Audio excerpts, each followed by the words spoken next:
And a little bit more background on me. I grew up in Redmond, fishing all around Central Oregon as a kid. Right up until I became a guide in 2007, and I got started with Cascade Guides and Outfitters right here in Sunriver. And I worked as a fly fishing guide up here for up until I started my company. Just kind of being a Swiss Army knife, guiding everything from Cascades all through the Deschutes River and the Crooked, and then we moved out to Prineville once I started my company to be a little better for our family, but also a little closer to the lower Deschutes, and which is kind of my primary workspace. But this presentation today is really about it's kind of about my guide service and like the places that I just wanted to highlight the places that I fish and explain them to you guys and tell you about kind of peak seasons and hatches and things like that, and stuff that we can all look forward to. So, my favorite fisheries and places that I guide, and I kind of wanted to go through it in seasonal order somewhat, but Lake Billy Chinook, we've got that starting, Sunday was the opener on March 1st that the Metolius Arm opened. And then we got the lower Deschutes River. Like I said, that's really my primary space. I'm guiding down there all year for trout and steelhead. The Crooked, Prineville Reservoir, and the Williamson River. So, let's start with Lake Billy. Lake Billy Chinook, if you guys don't know, it's just out by Culver. It's kind of the culmination or the confluence of the Metolius, the Crooked River, and the Deschutes. They all come together, and this is the reservoir that basically forms the lower Deschutes River.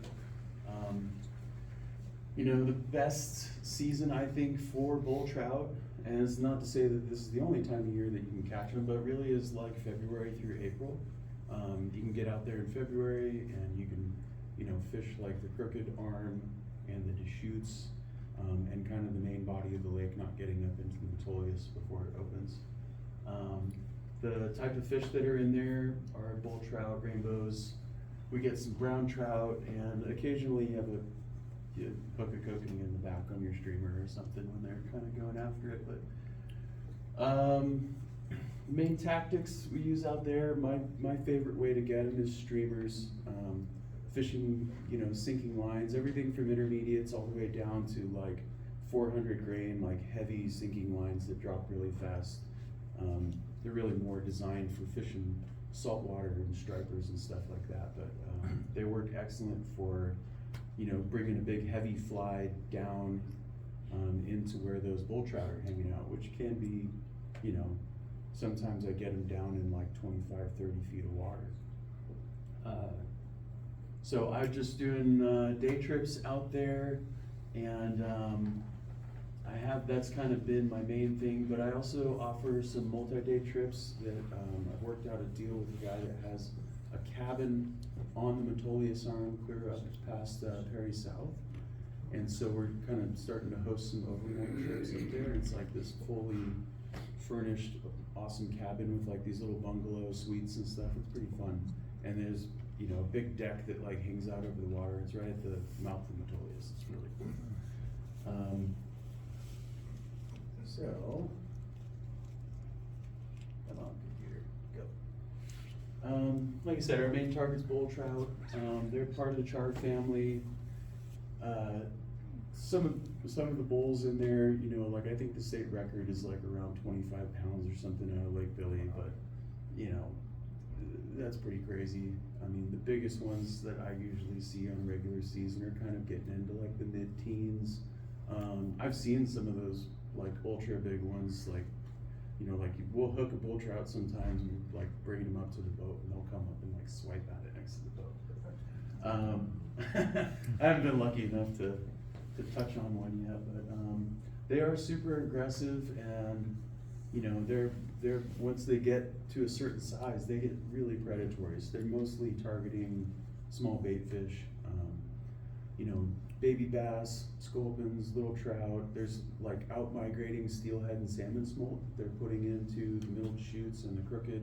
and the Metolius. And so when those fish are coming out, especially in the springtime, they kind of move along the edges and the shores and the shallows of the lake, and the bulls know that they're moving and they know where to find them. And so this time of year, as that surface temperature of the water starts to warm up, they're kind of up hunting in the shallows. Can I ask a question? Yeah, go ahead. Bull trout endangered? I think they're like a threatened species. So what's the regs for? So Lake Billy Chinook is the only place in the nation that I know of that you can actually keep a bull trout. You're allowed to keep one a day at over 24 inches. You're definitely legally allowed to target them. Yeah, but I mean, it's just because our population is so high, it's such a unique little watershed, the way that they do so well in the Metolius. I mean, Metolius is basically just a natural, beautiful spawning ground, and they thrive in that environment. And we keep planting little miniature kokanee in there for them to eat on, so they're really well fed. You know, they do really good. Yeah, I mean, I've seen like, you know, 10, 12-inch bull trout with like a 6 or 7-inch trout like jammed down their throat. Like they're, like sometimes you see them floating on the surface, they just bit off more than they can chew. But they're crazy, they love eating other fish. Yeah, go ahead. Do you find it to be light sensitive? I actually fished a couple days here with the opener, and I caught little ones, but do you find like early morning, or you're talking about that cabin, is staying out till dark, is that an advantage, you think? Huge advantage, yeah. Yeah, that's like everything. As soon as this, like especially on a glassy day, if you don't have wind, you hope for some cloud cover. I try to fish little light hours. Cloudy days are great, little wind chop. I mean, it's like anywhere else, you know, you go out on crane and there's no wind, the fish don't really move very much. That goes, same with the bull trout, and the bait that they're feeding on. So, like a lot of the time on the really bright, still days, like I was saying, I find them out deeper water. You know, I'll mark a mountain like 25, 30 feet of water, and you gotta be patient and kind of let it soak. And I'll look for like ledges where there's like a kind of a steep drop off, like from the shoal that we'd normally be throwing up into the shallows. I'll fish those edges and let it get way down in there on those bright days. But even then, they're still like, they're timid. We get a lot of follows, and they'll like kind of peck at the fly, but they don't like you don't get a lot of conviction. And I'm sorry for hijacking, but do you recommend a fast retreat then? Yeah. I usually, you know, make them commit to it and burn it as fast as I can, especially when they're like that. When the water's a little colder, I've noticed like when it's in like the low 40s and you know, sometimes even colder, especially like in February, I go to lighter lines and retrieve a little slower, because that's kind of mimicking like the natural movement of the bait, you know, of their food sources. Yeah. Yeah, and anybody feel free to interrupt me. Definitely makes me feel more comfortable when you guys talk. And all right, so yeah, like methods for bull trout, like we talked about, streamer fishing is my absolute favorite, and that's how I try to get them when they're cooperating and doing their thing. I have been experimenting a little bit more with, you know, kind of still fishing for them, and fishing like balance leeches, and like these are some patterns that I tied, little balanced minnows, and those seem to work really good. Like when you find them in like schools and they're kind of isolated, like you can hang something under an indicator and get them, but they've got to be, again, they kind of got to be in the right mood for it. Even then, the indicator doesn't always work. But yeah, that's just, and there's some other ways to get them, but I'm not going to tell you guys about this. So like the lower Deschutes, like I said, this is my little home away from home most of the year. Our main fish that we get down there are the red band rainbow trout. you know, the same Columbia Basin red bands we find all over Central Oregon. And steelhead, and we do get the occasional bull trout in the river, and of course there's everybody's favorite, the old mountain whitefish. Those things are in there too, but they're really fun and entertaining a lot. So this is the 100-mile stretch, basically from Pelton Dam down to the mouth of the Columbia. You know, the mouth at the Columbia, not of the Columbia. It is a designated wild and scenic stretch of river, and you know, especially the segment where we do our multi-day trips, which would be like from Trout Creek down to Maupin, and then from like Max Canyon down to the mouth. You know, you get down in there, and there's, you know, bighorn sheep all over the place. There's, you know, all kinds of wildlife running around. Your cell phones don't work, so for anybody that just wants to like disconnect and look each other in the eye and have a conversation again, it's a great place to retreat. This section of river, for 2/3 of it, it is open all year long. From the northern boundary down to the mouth, you can fish it all year. Like I was telling them, I just did a trip the other day down in Maupin, and caught a bunch of trout, and it's something that gets overlooked by a lot of people. They assume that it's kind of closed. It is closed from the northern boundary up through Warm Springs, but there's still plenty of trout to be caught down in the Maupin area. Yeah, like I said, most of my trips down there are day trips, and I do some half days, but yeah, the camps are something that I would love to do more of, yeah. Now you're floating this and you're fishing from the boat? No. So you cannot fish from the boat down there. I never understand that one. Yeah, and I've heard a couple different reasons why that law was put in place, or that rule was made, but I mean, there's pros and cons to everything, right? And I think some of the advantages are, you know, when you can't fish from the boat, it really like isolates these spots. So I'll pull in my boat into a big riffle, or, you know, a segment of pocket water or an eddy or whatever, and nobody pulls their boat in on us. Nobody comes in and fishes on us and rubs elbows with us. That's like your beat. And it's really the etiquette on the river. And so nobody's doing that to anybody. Whereas like if you could fish from a boat, I always tell people, if you could fish from a boat on the lower Deschutes, it would look like Madison. I mean, you'd have 100 boats ripping down that thing every day. It'd be like the Madison River Yeah. Yeah, no, totally. It would be there would just be a chain of drift boats going down the day float every day. And they'd all be fishing the same stuff. The fish wouldn't have any sanctuary, you know. This is like the lower D.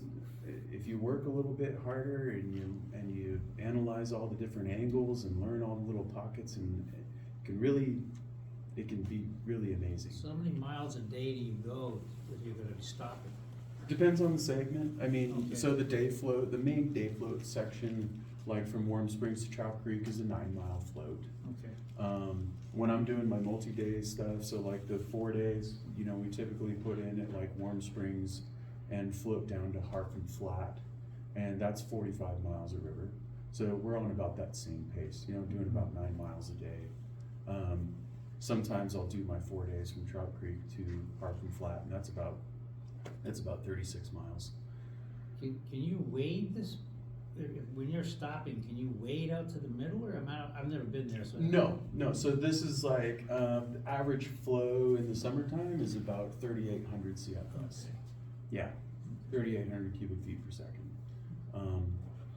Put that in perspective, you know, the river out here in the summer, I think is like around, like 1,700 cubic feet per second or so.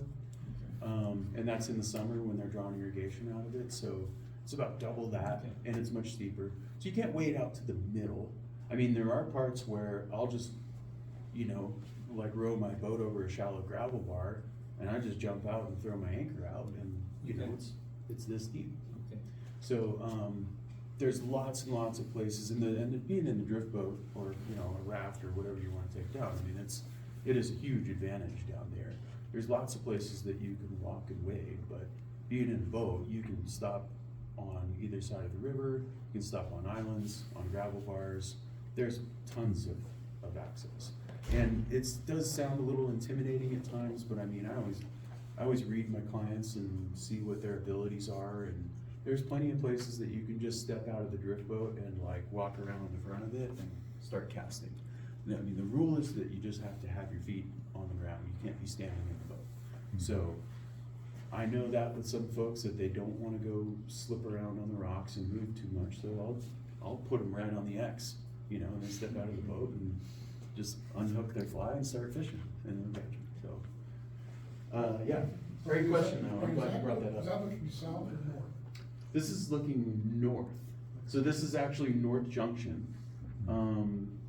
This is the furthest point this is not a public road, but this is the furthest point that you can drive upstream from Maupin. And so there's kind of a private homeowners association, there's a few private homes along the river, they call the Deschutes Club. And they use this access road on this side of the river, right over here, and this is the railroad track.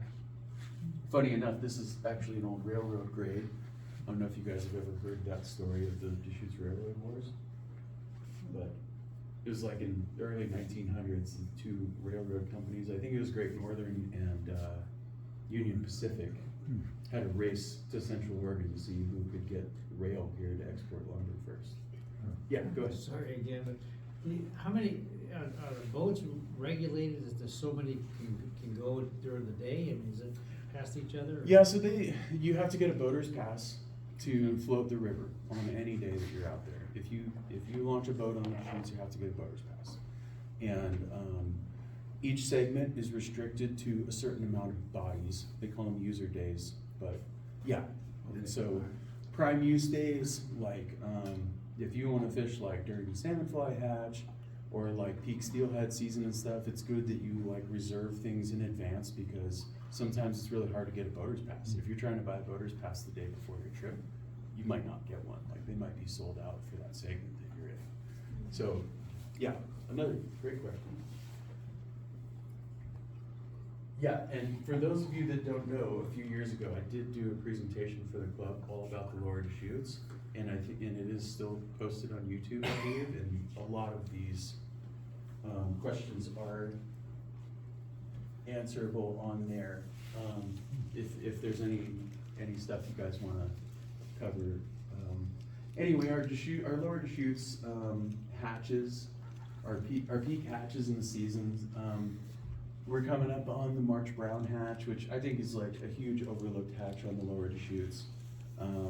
Like I said, a lot of people get really hyped for like May, you know, coming into the stonefly, salmonfly hatch, but you can get out there, like the upper segment opens April 22nd. You know, those first couple weeks that it's open, especially if you get out on a cloudy day, a little overcast day or a little drizzly and warm, it is a crazy recipe for a March Brown hatch. And the fish are like, those are the first big mayflies that they see throughout the year. And it can be really good. When you said the upper segment, what are you talking about? I'm sorry, so like the Warm Springs to the Trout Creek section. Yeah, upper, lower, I mean, it's a 100-mile segment of the river, so. Yeah, Warm Springs to Trout Creek, that area in there, kind of the day float. Is that the area of Isabella Flats in that area? Yeah, Okay. yeah, that's about a mile and a half below Warm Springs launch, yeah. And then, of course, the famous stonefly, salmonfly hatch. We always say it cracks off like around Cinco de Mayo. You'll start seeing the first like really good amounts of bugs crawling around down in Maupin around, you know, May 5th. And then I've seen some really good stonefly hatch or stonefly fishing in like the first week of June also. That hatch is like just totally dependent on water temperature and also like weather patterns. So we've seen where the hatch just kicks off and the bugs are crazy and they're crawling around on everything, and then we'll have a cold front come in for a week and it gets cold, they're getting rained on, and those insects will literally just lock up, and they don't crawl around, they're not like, you know, cruising around and mating and falling on the water and laying eggs, and they're not ovipositing and doing what they normally would do. So it can kind of stifle the hatch and make those bugs kind of lay low for a while until they get some warm weather again. But then sometimes, you know, they start popping off, and like May 10th, there's bugs everywhere, and by, you know, May 25th, you're hardly seeing any anymore. Like, it's just been warm, and, you know, who knows what every year will bring, but, yeah, so that's kind of, I always say just that ballpark. Usually like, you know, the third week of May is insane on the river, because that's probably like the most guaranteed stretch where there's just gonna be bugs all over, the fish will be focused on them. Around the same time as the stonefly hatch, you know, usually through May and into June, there can be some really good green drake hatches on the lower shoots. Again, like the Metolius kind of gets all the green drake hype, but we've seen some just insane green drake hatches out there to where they won't even eat a stonefly, you know, like right in the middle of a stonefly hatch. Like, they won't take a Clarkstone because they're so focused on green drakes. Is that throughout that stretch, or is it localized in sections? No, I mean, I see it really like, yeah, I would say it's all throughout that stretch. I mean, everything down, all the way down to Maupin is where I've seen the best ones. And really, I see the best green drake hatches kind of like in and around like rapids, you know, close to fast water, like heavily oxygenated, fast moving water is where it seems to really have the best pulses, I guess. So like right around like Whitehorse, like those big eddies and stuff down below Whitehorse Rapid, seen some crazy good hatches in there. Yeah, caddis hatch on shoots is just so good. It's just like fishing the stonefly hatch, really. Like, you know, all the fish start concentrating up underneath the trees, or they really like kind of don't leave. Kind of roll right into the caddis hatch after the stonefly hatch, or sometimes even during the stonefly hatch, you still get some really good caddis activity. And we'll see that go on all summer, and caddis just kind of keep coming off. There's really like 4 or 5 species that hatch on the lower Deschutes, and sometimes you'll see like, you know, all of them at once. It's just a really good caddis river. But yeah, fishing up under trees, and like I've seen some of the best caddis fishing in like September and early October too.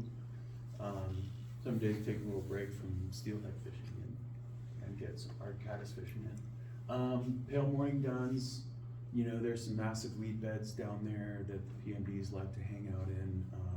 Usually find those like in the big slow back eddies, but they'll also, you know, you'll get some good weed growth and PMD hatches coming out of like shallow riffles and stuff.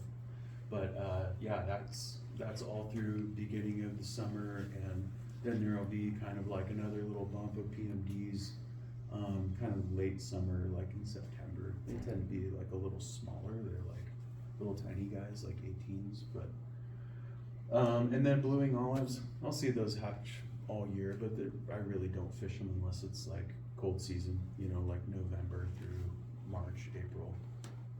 Yep. All right. Me and Steve's favorite little secret, Prineville Reservoir. Like I said, I live out there now, so I can't ignore it for too long. But Prineville is, for those of you guys that don't know, this is the impoundment on the Crooked. It's out east of Bend, kind of southeast of Prineville, of the town of Prineville. It is absolutely chock full of smallmouth bass, and is really a pretty good rainbow trout fishery too. They do stock it with rainbows, and they do really good in there. It's not like, I wouldn't say it's structured like your typical trout lake, like, but it can be a really good opportunity, like especially early season, like before a lot of this stuff opens up here. You know, usually those high desert trout lakes like Haystack, Prineville, Ochoco Reservoir, Chickahominy, all that stuff out there is fishing really good like right now, you know, through April, like before all this stuff opens up, and then by the time May comes around, a lot of them get really warm, kind of soupy, and the trout fishing kind of fades off. And some of them, if you get the right patch of weather, like Prineville Reservoir can fish really good in the wintertime too. Sometimes we just go walk around back down by the dam and get them on buggers and chrome mitts and stuff like. So, but I mostly target smallmouth out there. The smallmouth fishing can be really good. I would say they range anywhere from like 1 to 5 pounds. Again, this Prineville Reservoir held the state record smallie for a long time. And I think that was like a 7.5 pound smallmouth up until it was broken. Favorite tactics, streamers, poppers, some finesse flipping. This is just like throwing kind of unweighted, light, like kind of close contact fishing for them. And I'll hang some balance leeches and stuff under indicators too, do really good with those. So I do day trips and half day trips out there. And that's a big reservoir. You got any areas that are easier to hit than others? Like on foot or? Or like is putting in at Powder Cove, by the dam, is that decent fishing in there? Yeah, it's great. Yeah, just like walking around the shoreline at Powder House Cove and down at the dam. It's a great access point. Bear Creek's another spot that you can just walk in if you're on foot. But yeah, launching a boat at Powder House is great. Like you said, it's a big body of water. Depends on the time of year, water temperature, weather patterns, stuff like that will change where, the spawn. It'll change. All that stuff affects where those fish will hold. It's gonna be full this year. We'll see. They're gonna be. It's still snow. I don't know. Maybe, maybe not.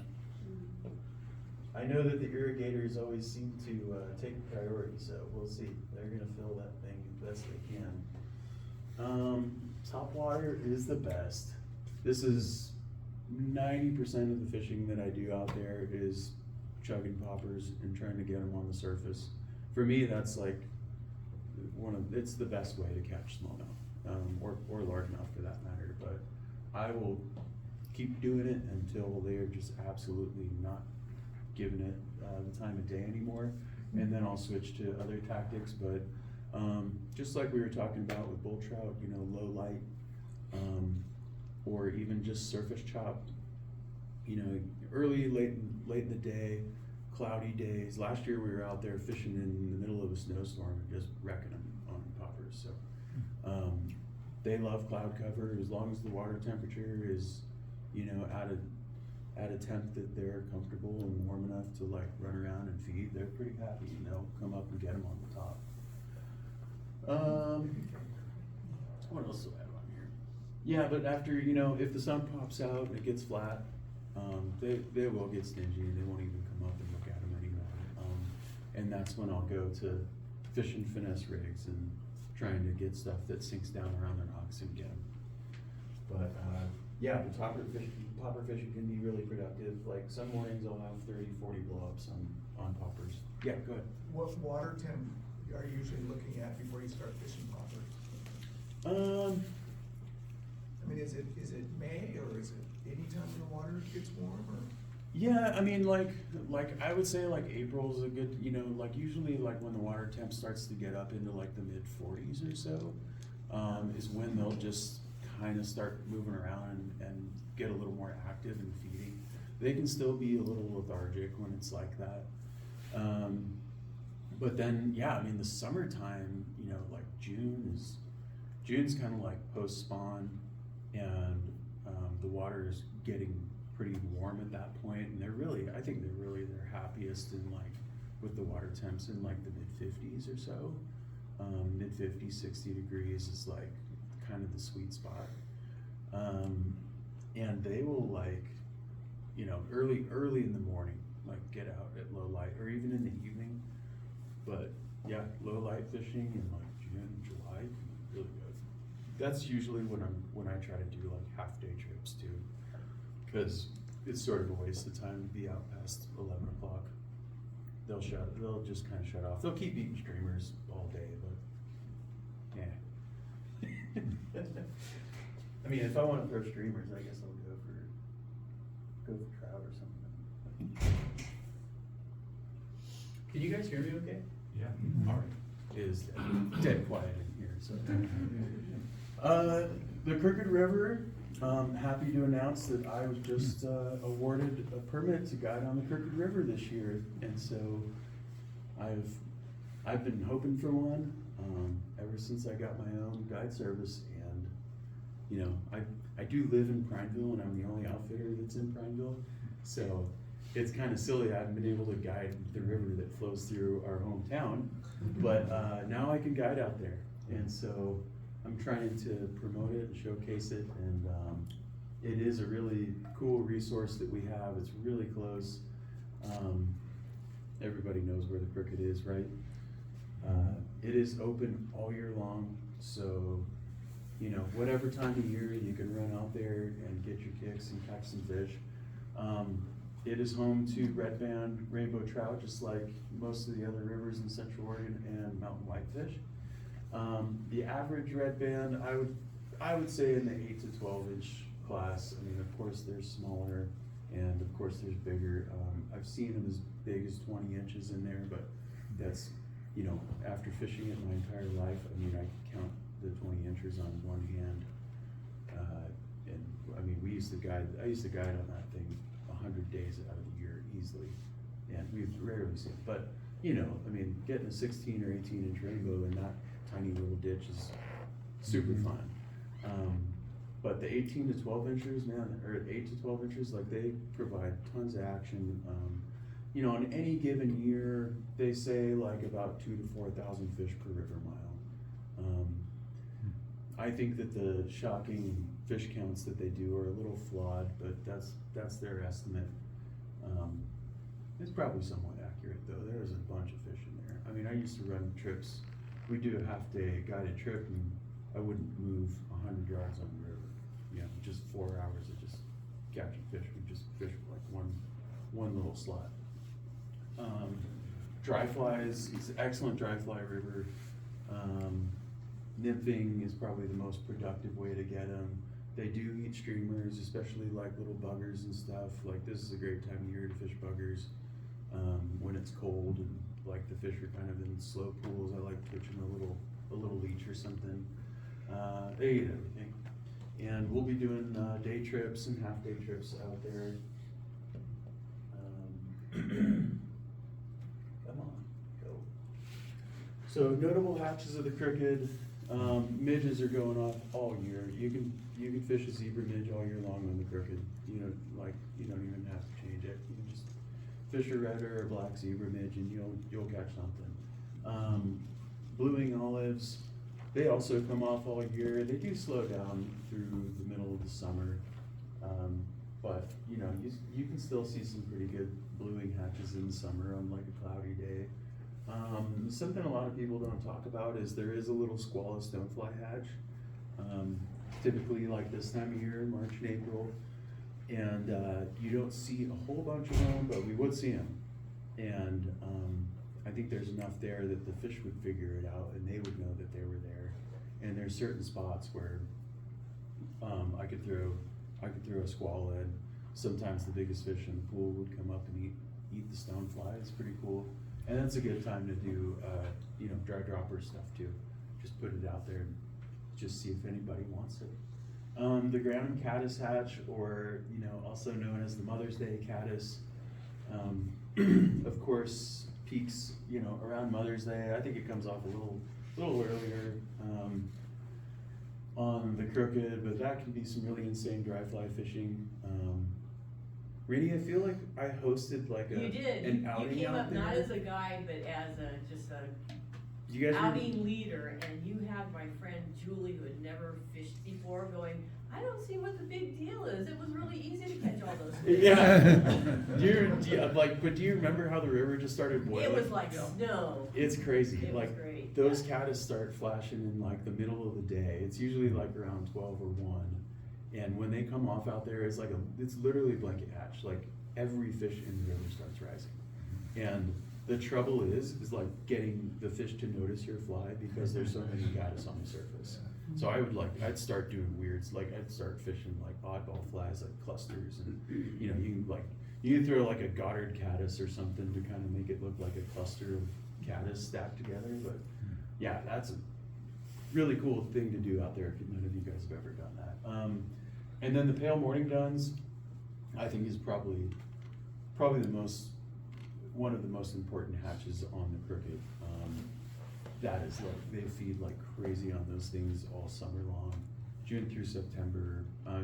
As early as like late May, we'll start seeing them come off, especially on the lower end of the river where there's more like thicker weed beds. That can support some really good PMD hatches down there. I mean, there's still PMDs that come off right below the dam, but definitely more, you know, as you go further down. And that's a really cool thing to do, just like in the middle of the summer, go out and fish the afternoon into the shade and just throw a PMD dry. Super fun. How long do I have, Rainey?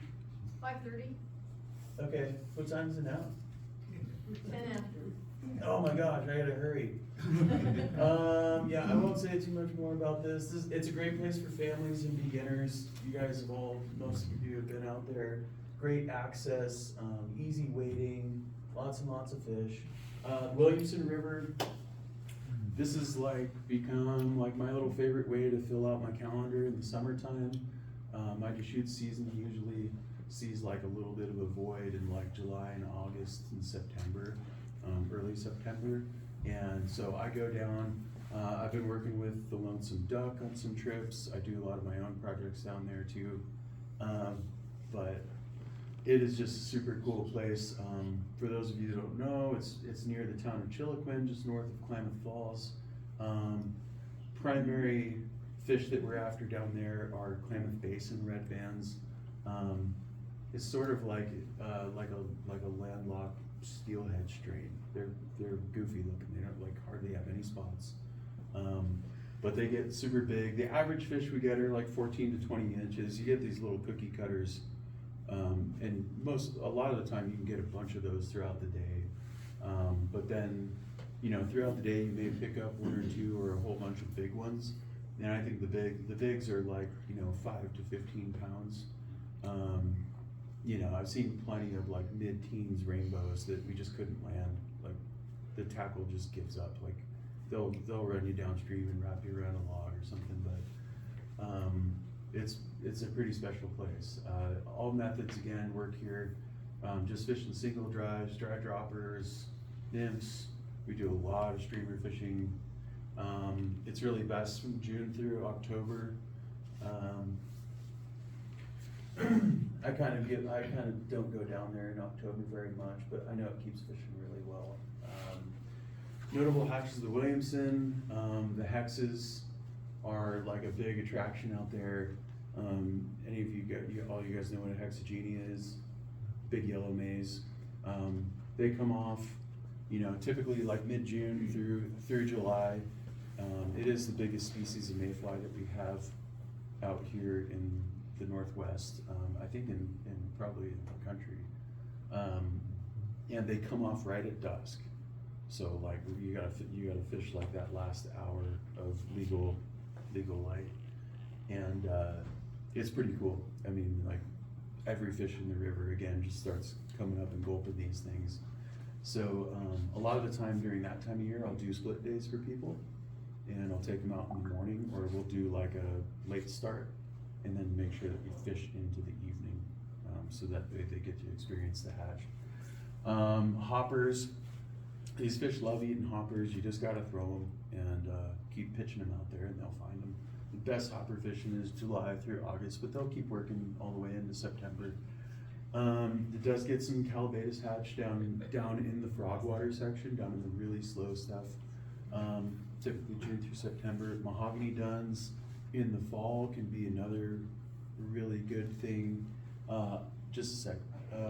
Blue wings, again, really sporadic. Depends on the cloud cover and kind of the you know, weather patterns and stuff that we're getting.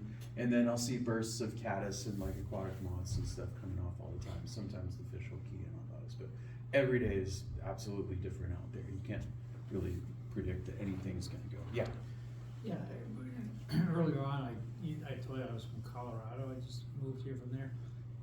This is the first time I've seen the word hopper on any of these. You know, out there, it's like, you know, they just love hoppers in Colorado. Mhm. They don't eat hoppers here, or, I mean, like Metolius and I mean. Yeah, they do. I mean, I think What's that, the- I think what's the difference is like the way that a lot of our rivers are cut and structured. Like, you know, not a lot of them are flowing through like meadows with deep cut banks, and you gotta look at like accessibility to the bugs, right? Like the lower Deschutes, there's grasshoppers running around everywhere. You can't, Okay, yeah. it's hard to get a fish to eat them. They will occasionally, but I don't really bother fishing them down there. Cause I noticed that. It's We like used to if- fish hoppers on the upper D a lot in the middle of the summer, hoppers and little cricket patterns and stuff. But down there, it's like, it's a big deal. Hoppers Okay. on the Williamson and the Wood too, you know, the Wood's another, river that I guide down in that area. It's a nice way to kind of change things up for folks if they're fishing multiple days with me. And the Wood can be hit and miss. They do spray the grasshoppers out there, on the farmlands. And so when they spray the grasshoppers, they all go bye-bye and the fish stop caring about them.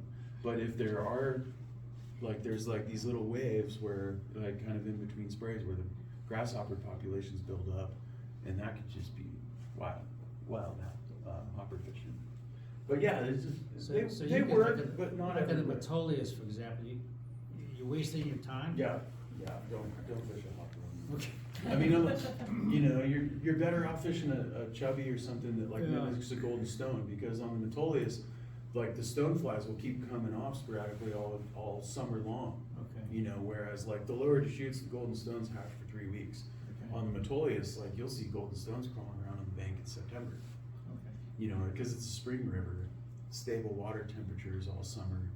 And so they'll just kind of like keep trickling off. There's a burst of them, but I mean, you know, if you want a dry to fish out there, just like, if you wanna just like kind of have an attractor dry to fish, I'd rather fish Okay.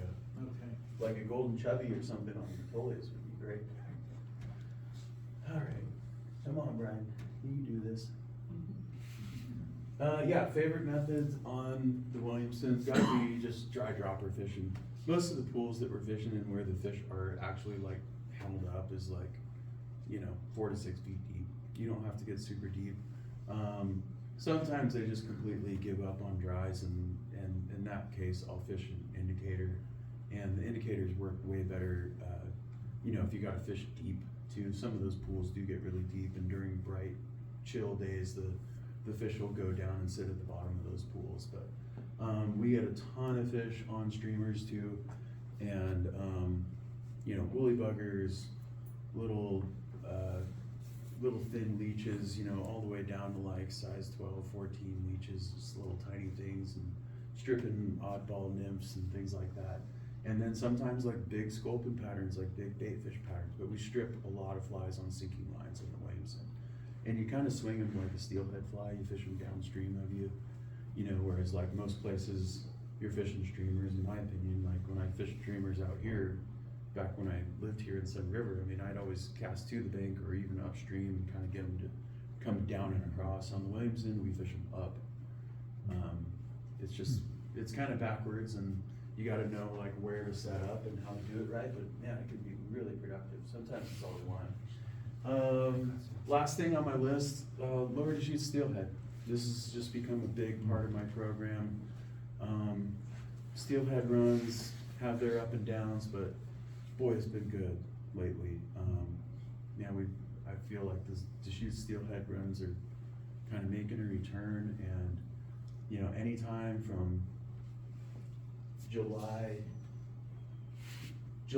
through December, there's steelhead in that river. And you know, early on in the season, like July August, September, I'm trying to focus on the lower end of the river, like downstream of Maupin. I feel like there's just a higher concentration of fish down there. A lot of those fish that are in that lower end of the river are destined for other places. They're heading to the John Day, the Clearwater, Grand Ronde, Washington side, but the Deschutes is sort of like the first cold water refuge on the Columbia.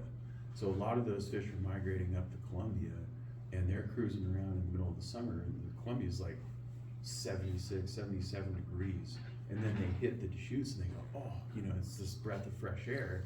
And those fish will they'll go like 10 miles up the river and hang out in the cold water, and then they'll back all the way out and then head all the way to Idaho.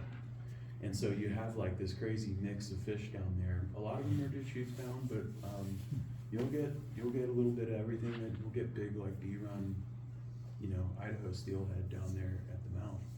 And it could be really good in July and August because that's where all those fish are pulling off. Later in the season, I do more trips kind of in the upper river. Sometimes just because it's, selfishly out of convenience because it's closer to home. But yeah, from Warm Springs down to the Maupin area, from, by mid-September, usually there's fish that are all the way up into Warm Springs. They've made their way all the way up through. Some of the fishing down in Maupin can be really good in like mid-September, late September. And then, you can keep fishing those things all the way through to the end of the year, even down in the Maupin area, you can keep swinging up steelhead in January and February. They all kind of like linger throughout the river, and they won't spawn until the spring. Usually like right now is when they'll start getting on beds and kind of find their place. Early in the summer, the game is all floating lines and fishing shade. So in the morning, we're chasing the shade, fishing floating lines, whether you're throwing a spey rod or a single-handed rod, and fishing, little hair wing patterns, skating flies. The tinier the better sometimes. And it's pretty cool. Like you get these big steelhead to just eat these little size 6, size 8 hair wing patterns. And a lot of the time you're fishing just a floating line, floating leader, like it's visual strike. You'll see them blow up. They'll shoot right through the fly when they take it. Like it's awesome. As fall comes around, we start getting into like mid-October, late October. The water temperatures start to drop. As the closer the water temps get down into the 40s,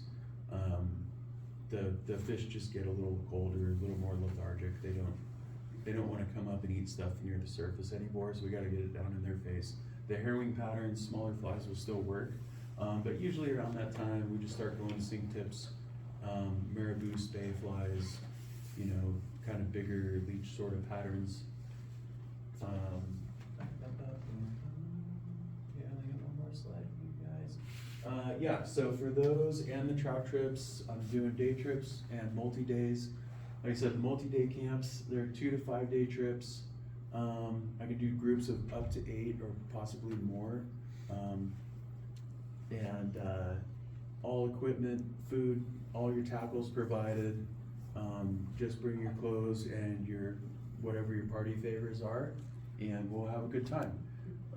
I provide like cots, sleeping pads, tents, the whole kitchen, dining tents, all that stuff is all taken care of. All that I ask of my guests is that, you bring the appropriate clothing for the trip, and you have to bring your own sleeping bag and pillow. And then of course like your toiletries and stuff, whatever you need to keep you comfortable and happy down there. But we cook some amazing food down there. I would say that I eat better on the river than I do at home. It's pretty crazy the type of food we can kick out of that camp kitchen. And then we hire a bagger, a gear boat goes down, sets up the camp. Everything's established and ready to go when you guys step out of the boat. You can hop into a camp chair next to the fire and Mike. Bryon, I'm asking for a friend, but Do they have restrooms all the way down there like at past Mecca? Yeah, they do, that's a great question, yeah, they do have toilets the whole way down at the campgrounds. And they have, what are called Phoenix toilets, and they're like self-sustaining, like composting toilets. And so they're pretty cushy. Oh. It's not what you'd expect to find 20 miles down in the wilderness segment. So they kind of have like an otter, you know, you throw cedar chips in there and then they're like solar powered, so they actually stay pretty good. They don't get ripe. And yeah, it's really pretty civilized down there. All the campgrounds are well used. So there's like these nice, pretty clean beach landings right up to them. Like I said, all the campgrounds have toilets. The ones that don't, we have a nice portable toilet that we bring. But yeah, no shovel work, Mike. Don't worry about it. Or you can tell your friend.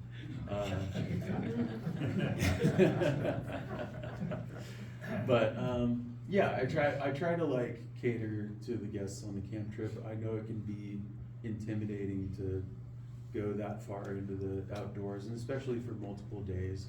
But we have all the safety equipment needed. We keep trauma kits in the boat. We have satellite messengers on hand that we usually keep in the boats with us. You know, and like I said, we're always looking after you guys. I see myself as like a shepherd of, you know, the river, not only the river, but my guests too. Like that's my job out there, is take care of you guys, put you on fish, but also make sure you're comfortable, you know. Yeah, anybody have any questions?